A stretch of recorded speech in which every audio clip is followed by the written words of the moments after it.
John Six, what's up, brother? What's up, Sully? How you doing this morning?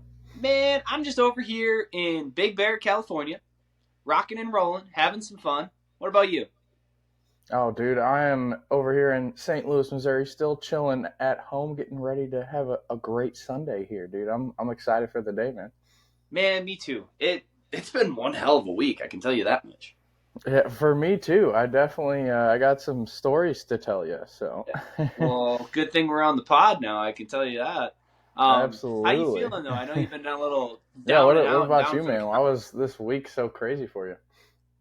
Well, I mean, just from working at HQ and then starting the travels. I started traveling on Thursday and then got to San Diego, which was freaking awesome. Enjoyed some stuff. I can't tell you how much I don't like the city.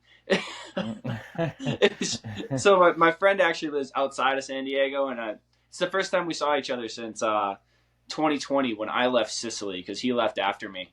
Um, and he lives out in like kind of the mountainous area outside of San Diego, and it was just Okay. like a relief hit me as soon as like I got out of the big city and out of like all the people. I was just like, oh yes, okay, this is better. This is better. Absolutely. I feel the exact same way. It's like when it's crowded, like somewhere like New York City, when there's just people elbow to elbow. That's not for me. I'll go there for a few days on Mm. vacation maybe, but yeah, Yeah, when I the went to New crowds are York not for me. City, it was good. Um, because like I was with a friend, so that helps, right? Like having semi tour guide, but like we were in Queens most of the time. We always took the subway whenever we wanted to go into the city. We did whatever we wanted to do, saw the museums, that kind of stuff. Then we got out. I didn't even like stay in the city. So yeah, I'm with you, dude. Like like downtowns, like even downtown St. Louis, I'm just like, nah, fam, I'm good. Unless I'm going to a Yeah. baseball game. hmm Yeah, that's a rare occurrence for me to go down to the city too, but it's definitely fun on occasion. But yeah, Yeah. there's some more reasons to not go down to St. Louis City more than just the crowds too. So You talking about the getting your car broken into or not hmm knowing if you're going to be going around the wrong corner or not? That reason, Yes, exactly. Yeah, definitely. That is another big reason why I don't go there quite as much. dude. I've It's been so here. funny because I don't go downtown St. Louis. Like I don't go downtown anywhere really. But Mhm, like whenever I explain to people where I live, I'm like St. Louis area. Like because yes. even like we work in Fenton, we don't even work in St. hmm Louis. Yeah, pretty much. It's right outside. It's St. Louis County basically. Yeah, Like we're in the county. That's the city. But yeah, I mean, living here a long time, I know basically know what's safe and what's not. But definitely just avoid certain places at all costs. That's all I'll say. that's funny. That's Yeah, funny. Yeah. yeah. Oh man, life of a quote unquote big city. It's crazy, but hmm I mean, I've been having some fun though. Like California, it's a great place to visit. I can tell you that much. That's awesome, dude. Yeah, I haven't been there in a long time. I need to go back. It was since I was a kid, honestly. Back I was like grade school. Went to San Diego to see some of my dad's friends. I do remember that's some of my first memories back on the beach in San Diego. Got to Mm. see some of the seals. Hey That's man, all that I might remember. stay with you until you bring your kids back here. Exactly. Yeah, what you doing other than racing? What you doing out there in California? Oh, brother. I mean, right now I'm just focused on. I have one more race today. I had two yesterday. Um, so I'm just focused on getting through that, and then I'm probably driving back to San Diego today, and I'm grabbing a hotel on the beach or something like that, and just kind of like taking a deep breath and relaxing. Um, Okay. I mean, I'm just like basically to answer your question is like, okay, I'm seeing my friend because I made that a priority. I haven't seen him in 4 years. Getting my Nice. Spartan racing done, making sure that I'm on time. Um, I would say prepared, but I was ill prepared. We're gonna get into that. Um, I and love to hear then that. get home safely. Like that. Those are my priorities, right? Like hmm see good people, do hard shit with good people, get home safe. Like that. Yeah. That's what I've been working on. um, and seeing a few things along the way. So like I went to the San Diego Zoo. Um, Like, I'm enjoying the views here. Big Bear, California, I've never been, and this place is absolutely gorgeous. Um, Eating good food, hanging out with good people, like that's what it's all about. That's awesome, man. Yeah, dude. Hey, making or building relationships and just doing hard shit, man. That's a great Dude, combo right there. and let me tell you what, this race it took over the top spot for the hardest race that I like, hardest normal race that I've ever done. Because like I've done ultras and Really? stuff like that, so those are a little bit harder just because of the mental grind. But Hmm. this race was pretty crazy. The whole first mile was just like uphill. It was it Oh, was it was jeez. insane. Yeah, they just sent you straight uphill for the whole first mile. That's ridiculous. That's a perfect way to just pump out your legs right at the beginning. What the Yeah, yeah, heck? and I knew I was in trouble. So like this race was just like, oh, this was a very humbling experience, right? But I knew I was in Hmm. trouble. I'm driving up, and I was like, oh, elevation 2,000, cool. Elevation 3,000, uh-oh. Elevation 5,000. They have the signs on the side of the Hmm. road here, and by the time that we got started, they announced where before the race started that elevation was started at 8,000 feet, and then they Oh, just sent us jeez. up. And I think we had like 4 to 5,000 elevation gain, and it was just like, oh no, this is That's a bad insane. day. Yeah, so it was probably high enough that you might have been struggling for oxygen a little bit Oh, more. bro, there were some things that were like you'd run a little bit, or you'd have like a heavy carry, and your lungs would just start burning, and it's just like, oh, shoot, air's a little thinner up here. That's crazy. And yeah, you can't like it's hard to prepare for that. Like even those freaking the freaking Bane masks that people Uh try to huh. wear. Like No. I've read multiple studies that show that doesn't really do anything Yeah. for Yeah. preparing you for That something like that. Like you well, just have because to go the train there. oxygen, like, so like those work because they strengthen your lungs, right, like a muscle. Hmm.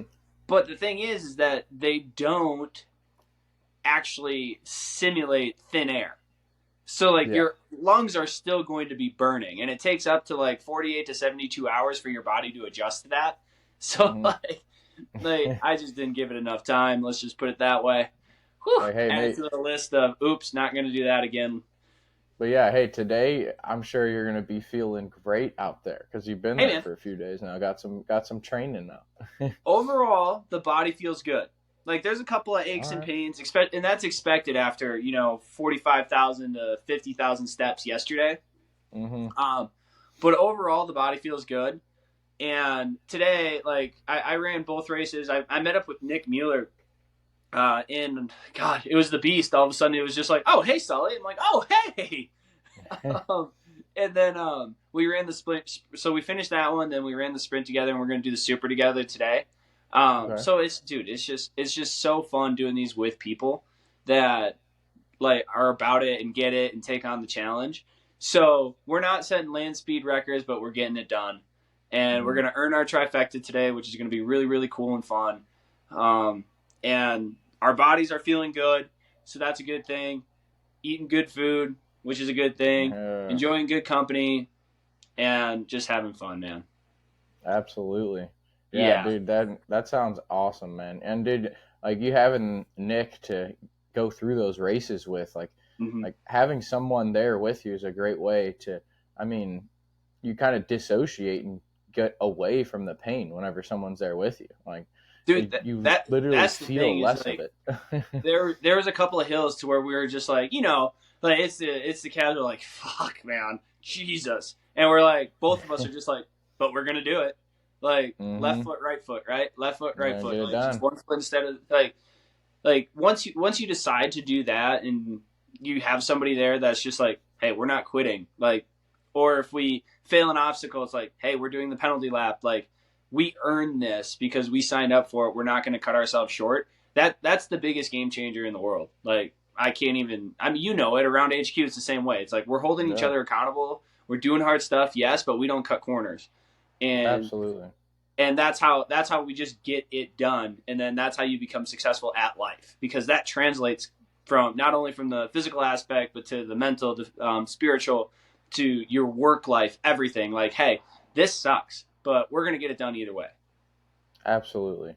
Yeah, having that person hold you accountable is so freaking important because, Hmm. like, during those tough times, like, you're going to try to find excuses for yourself. Like, everybody's going to get to a point, like, no matter how strong your mind is, like you're going to get to a point where you start making excuses and you got to have that person to call you on your shit. Like if you're doing the most uncomfortable things, like if you're getting to a genuinely uncomfortable spot for you, having that person to hold you accountable is so important, because you're gonna second guess yourself a lot. And that's something, I mean, this is something Derek said a long time ago that I loved. It's holding somebody accountable is the highest form of showing someone that you love them, because you're wanting to help them get better. So it's super important to have those people in your life to help you get better in literally every area, like you said, because it's like no one's going to be perfect. So you have someone to be on the outside looking in, like a coach, like we talked about last week. Like they're going to call you on your shit whenever you don't even know you're not on the plane anymore, because it can happen to all of us. Yeah, it definitely can. And one of the best examples of this, I was in 75 hard. It was March, and things were just not going right on this particular day. I drove out to the race. It was like a Friday, and I drove out to the Spartan race out in Atlanta. And it turns out that my Verbo, I will never book through them ever again, didn't exist. So, and their customer support sucked. And my friend Carissa, she was coming from Tennessee to run with us. And I was like talking about 75 hard, and I was just like, I just want to get to a hotel room and just like relax. And I mentioned 75 hard, and she's just like, well, you're not going to fail today. Like, it was that simple. All she said was, you're not going to fail today. And you bet, got my butt down to the gym. It was just on the treadmill for 46 minutes because, you know, you got to do that one little extra, and got it done. Like, hit the macros, got it all taken care of, and didn't fail that day, and then made it through 75 hard. But it was just because of that one little sentence, because of that one person that cared the most, of like, hey, you're doing 75 hard. It was a stressful day. It was a long day. We're not going to get much sleep, but you're not going to fail today. And like, it's just having those people around you. Game changer. Game changer.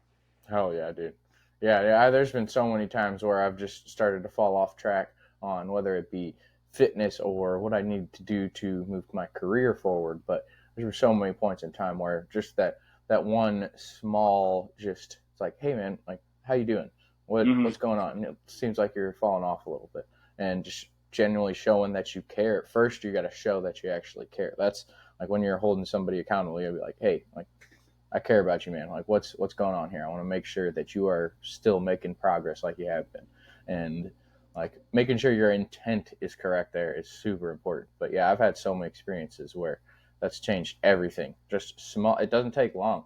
Literally, you could change someone's whole life by taking 2 minutes to hold them accountable. It doesn't take long. Just show them that you care and be like, hey, let's try doing this. Yeah. Super simple. Yeah. 100%, super simple. Well, that's enough about me right now. I've heard you had a couple of adventures. I told you to save it for the podcast, yeah. So you gave me a little bit of a background with a raccoon, but that's about all sir. I got. So how about we go into, first off, you were feeling under the weather. You're feeling good now, right? A little bit better. Sir. Feeling great now. Yeah, I had a little bit of a stomach thing going on there for a while, and I don't talk about it too much because I don't like to put my problems on other people. But I do have IBS, and some of those symptoms from being sick kind of lingered to where it made it difficult for me to work with just stomach issues that I have. I hadn't been this bad with my IBS symptoms in years, so that's kind of what was going on recently. I've got it all figured out. It's all calmed down. Sometimes in the past it just happened and would be flared up essentially for a little bit. And that's what was going on after the sickness. But I was going to the gym one night, get into the story here. And I was driving out to, it's over in Ellisville, so it's about 10-15 minutes from me.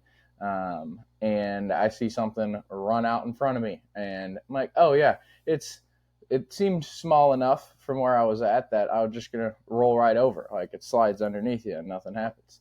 Well, I think this was the alpha raccoon, the biggest raccoon I've ever freaking seen.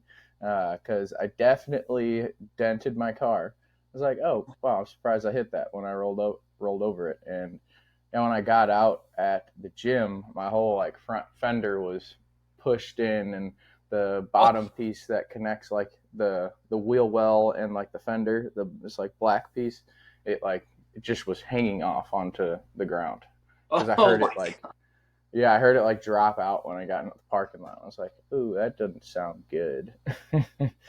So yeah, it was a raccoon totally took out my car, and yeah, so I yeah not done yet though because I didn't think it was too bad at the gym, because actually that black piece hadn't dropped out yet. On the way home is when it dropped out. Mm. So I stopped off, pulled off a random parking lot somewhere, to basically figure out how to keep this thing from scraping the ground the whole way home because there's too many hills. It was too long, to just let it scrape the ground. It was going to rip completely off and ruin my car. So stopped off, left my hazards on because it was only going to take a couple minutes. I had an idea, but left those on. Went and got some ratchet straps out of the trunk of my car and just found a couple little holes and looped it through and then put some through the hood and ratchet strapped it up and got that thing stuck to the bottom of my car. It's still on there. It looks great. Oh, I'm But sure. I'm sure. oh yeah, no, it was. I had already like kind of it. Yeah, it didn't look great to begin with, and now it's really bad. So, but yeah, no, and then the hazards in my car being on for 2 minutes made my battery die. So Whoa. yeah, No. I was so upset. I was just like, seriously, dude, I got it all fixed to where I could get home, and now I can't start my car. And Oh man. yeah, it was after midnight at that point. So I was just glad my mother picked up. She was about 30 minutes away, but she made it happen. She woke up and got my car jumped for me, and I got home. So, but yeah, I took it to the shop yesterday, and I'm not exactly sure what's going on, but it's probably going to be the radiator, condenser, and front Mm. fender. So a Bro, that big raccoon ass. got you. Revenge of nature, brother. Yeah, it was crazy. I swear he was still. I was probably going 50 or 60, Yeah. and I swear I could see him look at me after I hit him. Like He's I probably saw just his like, eyes.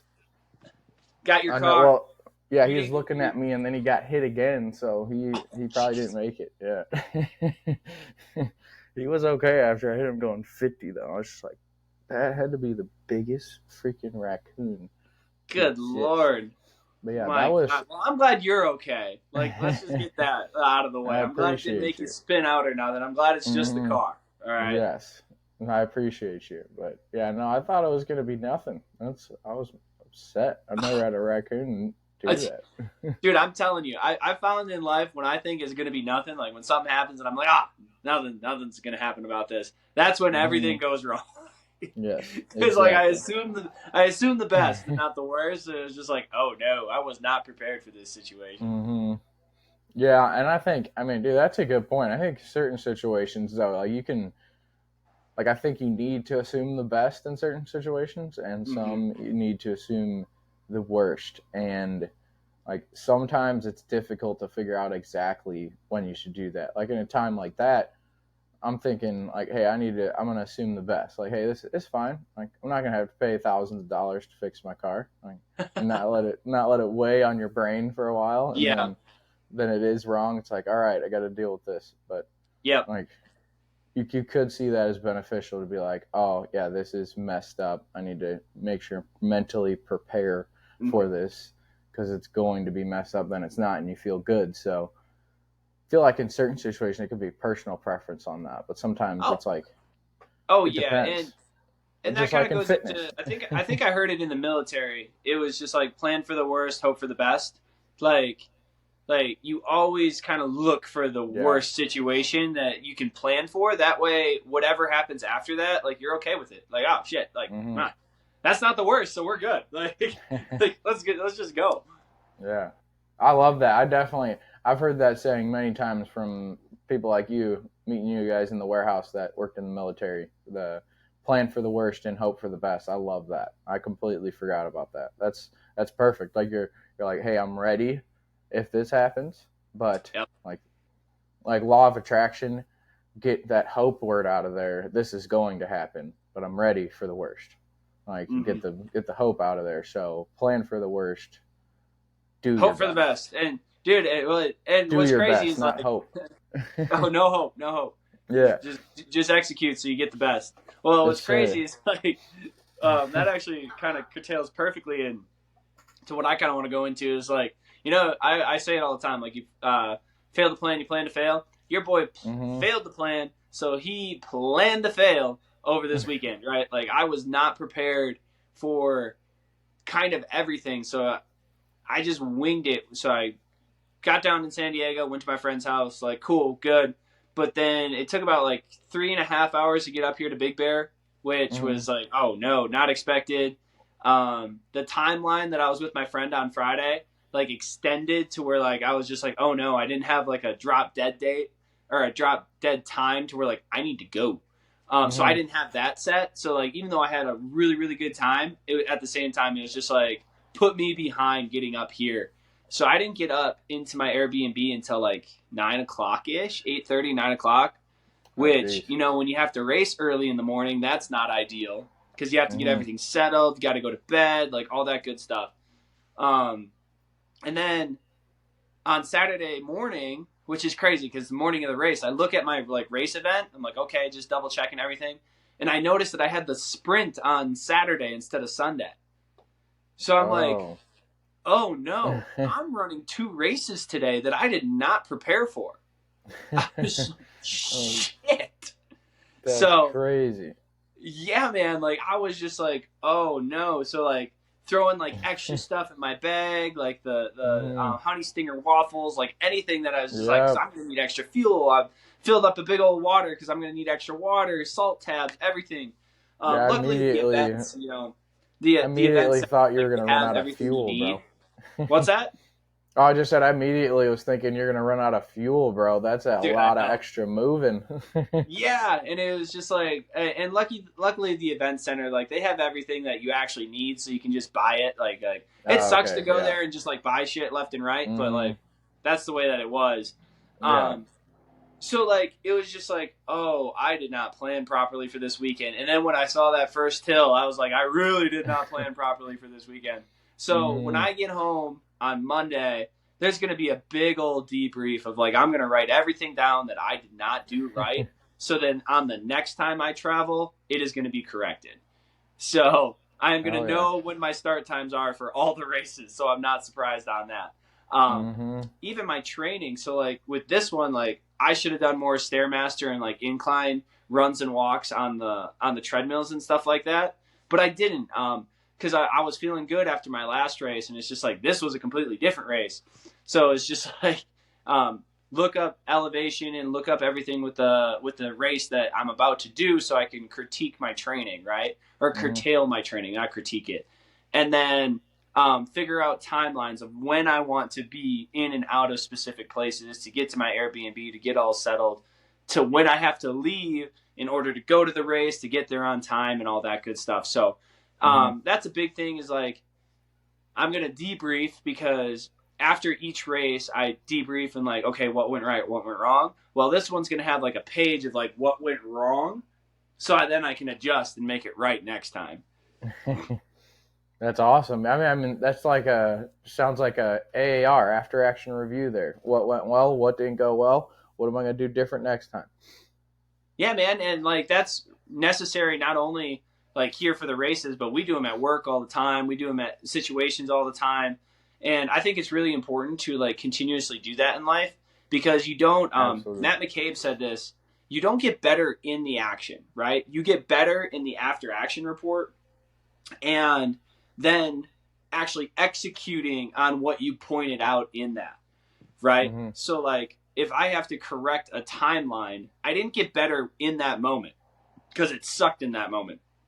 I Yeah. got better after it, recognizing that I needed to make a change. And then on the next race, making that actual change. That's where the better action comes, right? Absolutely. Yeah, dude. And that's That's just that's racing, but huge. we can do that in work too. So like with you with customer Absolutely. service, if you didn't have a call that went right, you're like, oh no, I didn't get better in the call. I got better listening to the call, figuring out what I did wrong, and then taking that knowledge now that you learned from into the next call. Absolutely. Yeah, dude, that's something I've learned, like, just been honestly burned into my brain being here at First Form for a little bit over 6 years. But it's just like after every interaction with a customer at your job, or after every, you could apply it to workouts after every single set. Like, did I give everything I could? Did I execute that movement the best that I could on that set? No. Okay, what can I change for the next set to make that better? And you Mm. do that for every interaction. Like, okay, what happened here? Like, what could I do better? What should I continue to do to keep getting better? Because there's going to be things that you need to be like, all right, I need to continue to do this.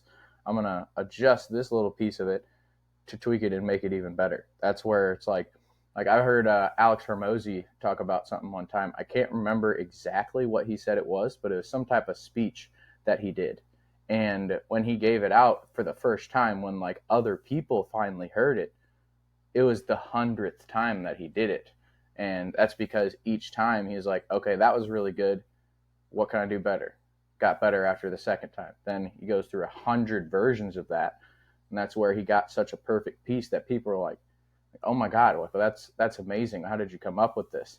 There's like, oh, that was delivered so perfectly. How did you get so good at that? And he's like this wasn't the first time. It was a live stream or something where Yeah. people were seeing him do it live, but he's like, guys, this was like the 100th time that I've done that. That's why this was so good. I could do it perfect right away, because each time I went back and adjusted what I said so it can flow better, so it can be more effective. Like, that's like, as a musician myself, I see it as like the writing process within like lyrics, even too. You go through, you get like a base level song, and then you go through and make the edits, make adjustments. Whereas, like, okay, that sounded good, but I think I could go back and change this and make it even better.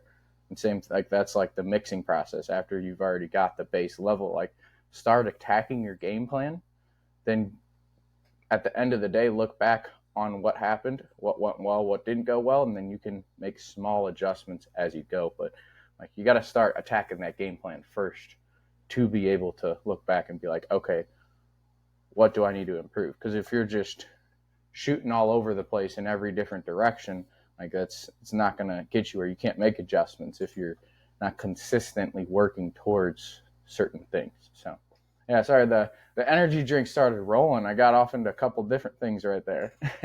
Dude, no, but it makes 100% sense. So I heard Alex talk about that too, to where he was Mm-hmm. just like, yeah, like I wrote the speech, I said the speech, I actually recorded the speech so then I could listen to it to see how it flowed. Yeah, I'd say it in the mirror so I could see myself giving the speech. Like that end product that he had on that stage, like you said, 100 times through, a yeah, hundred edits through, and I'm sure like after the fact too, he went at back and was like, "Oh, I could have adjusted this, I could have adjusted that." But that's yeah, why he's such a high performer, and that's something that we're striving for as well. Is like, okay, reps and sets, getting better, getting better, getting better. Cool. Looking at what happened, reps and sets, getting better, getting better, getting better. And that's all it is. It's reps and sets over a really, really long period of time, but it's making those small micro adjustments that lead to the biggest adjustments in the outcome. mm-hmm.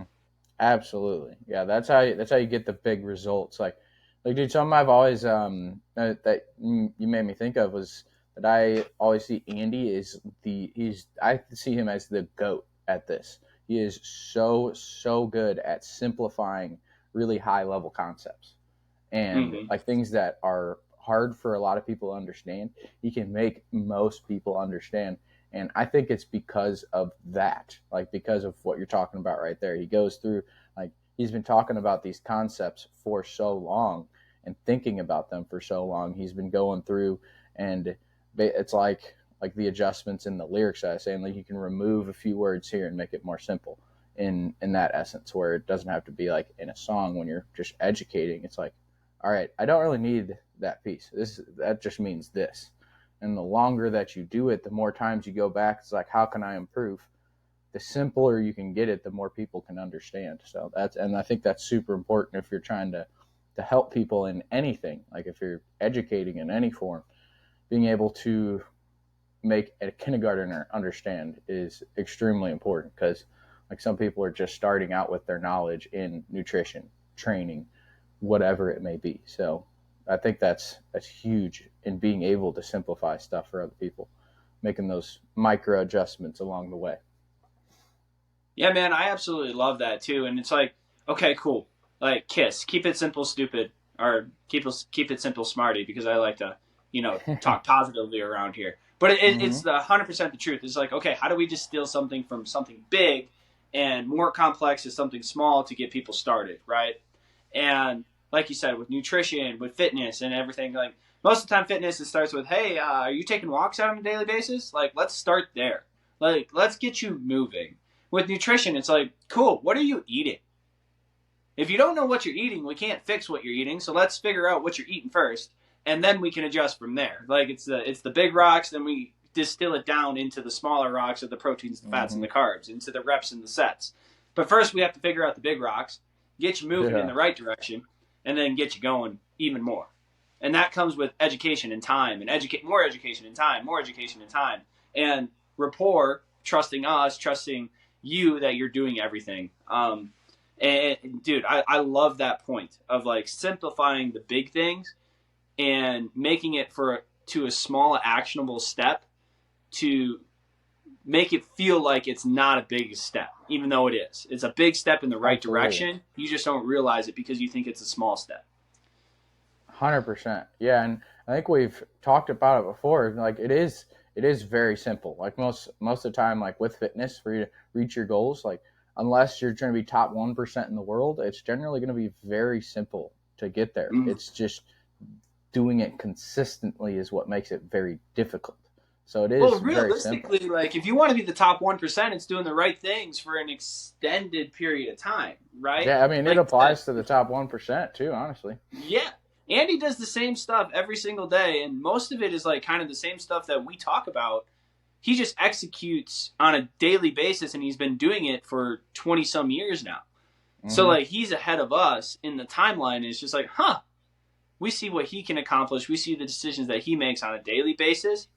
And then, like, if we can kind of mirror that, where are we going to be in 20 years, right? Where are Yeah. the people that are listening to this going to be in 20 years? If you can kind of mirror the next right decision and just keep on rolling. Oh yeah, absolutely, dude. Yeah, and with the 1% thing, I was just thinking like when you get to his level, that's where he's Yeah. probably looking for those things that get him the extra 0.01% because he's been doing it for 30 years now.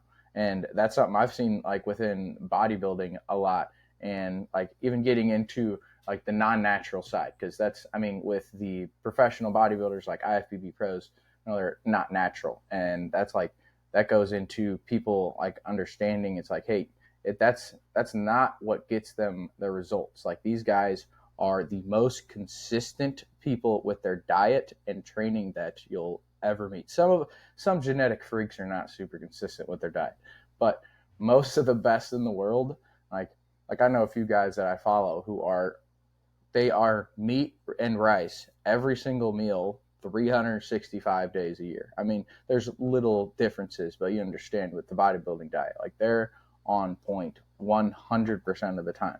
And they've been doing that for 10, 20 years. And then they got the good genetics on top of that. Like that's what gets you to the 1%, not that one little hack, not doing like cold that or doing cold plunges are freaking awesome for you.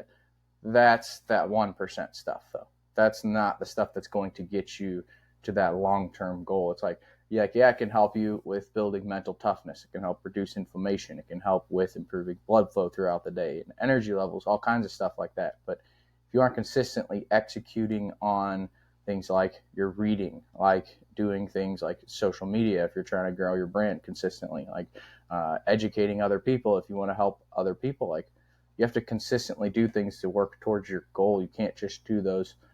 You can't just do those hacks. You can't just try to find a pill. It's something in the supplement industry that we run into all the time. People think like, "Hey, this fat burner, it's just gonna make me burn fat, right?" It's like, no, this is gonna help you get better results than what you're earning already. It's gonna increase You that. get the results. This will just help you get that little bit.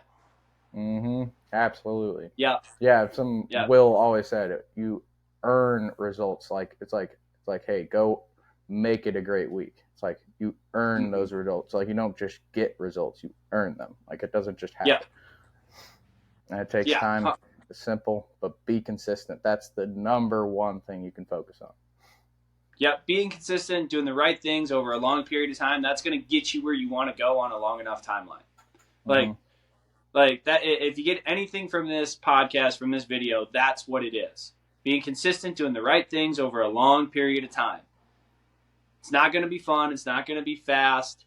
Sometimes, like, all of a sudden you snap your fingers 3 years later and you think it was fast. You become an overnight success, but it's because you put in that 3 years, you put in that 5 years, and all of a sudden you are where you want to be.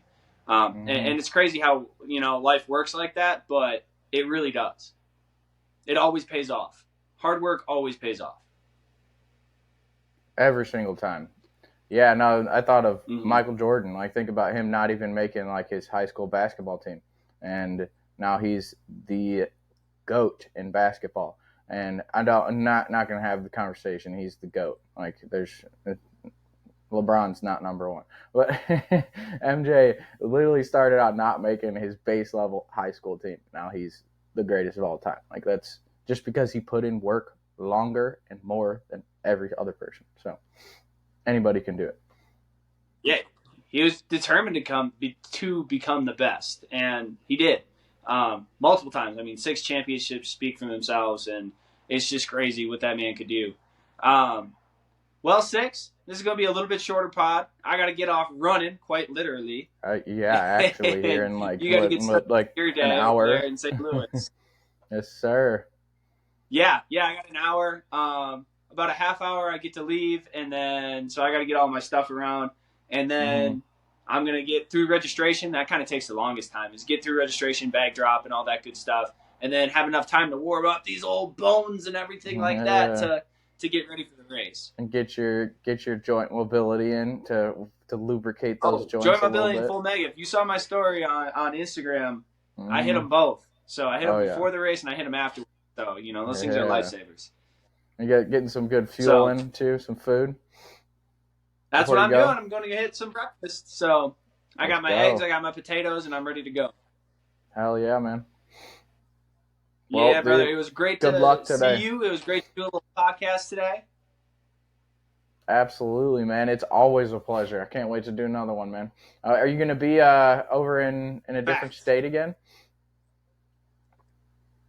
Well, I mean, I'm going to be in St. Louis on Monday. No, we got Cincinnati the second weekend in June, and then Colorado the third weekend. So lots of stuff coming up.